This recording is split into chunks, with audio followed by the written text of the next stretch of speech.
आपल्याबरोबर त्यांचे सहकारी नवनाथ आबा देखील आहेत। आबा मला सांगा की कालपासूनचा जो गोंधळ होतोय याला जबाबदार कोणाचं वाटतंय? कारण तुमचे आरक्षण आंदोलन हे सरकारीत असा तुमच्यावरती जरांगेंचा आरोप आहे। एकतर याला पूर्ण जबाबदार बालिश असणारा जरांगे आहे, कारण जरांगेचे समर्थक इथून जाताना घोषणा देतात। आज जर आमच्या समर्थकांनी ठरवलं जरांगेच्या आंदोलनात जाऊन घोषणा द्यायच्या तर आम्हाला कोणी रोखू शकते का? आम्हाला अधिकार आहे। त्या गावामध्ये 70% ओबीसी असणारा समाज आहे, आमचे लोक जाऊन सुद्धा त्या आंदोलनात गोंधळ घालू शकतात। जरांगेला जर हेच करायचं असेल तर ओबीसी समाज सुद्धा येणाऱ्या काळात जशा तसं उत्तर देईल। आणि जरांगे म्हणतात सरकारी आंदोलन, जरांगेचं कोणतं आंदोलन आहे? जरांगे तर मुख्यमंत्र्याचं आंदोलन आहे। म्हणजे मुख्यमंत्र्याचे मंत्री येतात, याच्यासोबत चर्चा करतात, त्याच्यानंतर 2 दिवसात 4 दिवसात आंदोलन सुरू होतं। आणि जरांगेला 2-2 वाजता मंत्री का बोलतात, नेमकं काय बोलतात हे प्रसार माध्यमासमोर बी आलं पाहिजे, समाजासमोर बी आलं पाहिजे।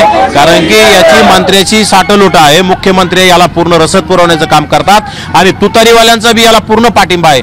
त्यामुळं जरांगेंनी आमच्या आंदोलनाला सरकारी आंदोलन मानण्याची भाषा करू नये। कारण सरकारी कोण आहे? आमचा काय मुख्यमंत्री आहे, आमचा उपमुख्यमंत्री आहे। म्हणजे आमचं सरकारी असायला यांचा मुख्यमंत्री आहे आणि मुख्यमंत्री त्यांचे लाड करतो। म्हणून जरांगेला जशी भाषा बोलता येईल तसं जरांगे बोलतो। जरांगे सारख्या पागल माणसाने आता नीट बोलण्याची भाषा आणि आमच्यावर आरोप करण्याची भाषा थोडी थांबवावी। आता नवनाथ आबा याचा शेवट काय आहे? म्हणजे तुमचं नेमकं आता म्हणणं तरी काय? आमचं हेच म्हणणं आहे, हैदराबाद गॅजेट लागू करण्याची भाषा जर मंत्रिमंडळातील जबाबदार काही मंडळी म्हणत असेल तर आम्हाला आमचा हक्क वाचवण्यासाठी उपोषणाला बसावं लागणार होतं। त्यासाठी आम्ही बसलेलो आहोत।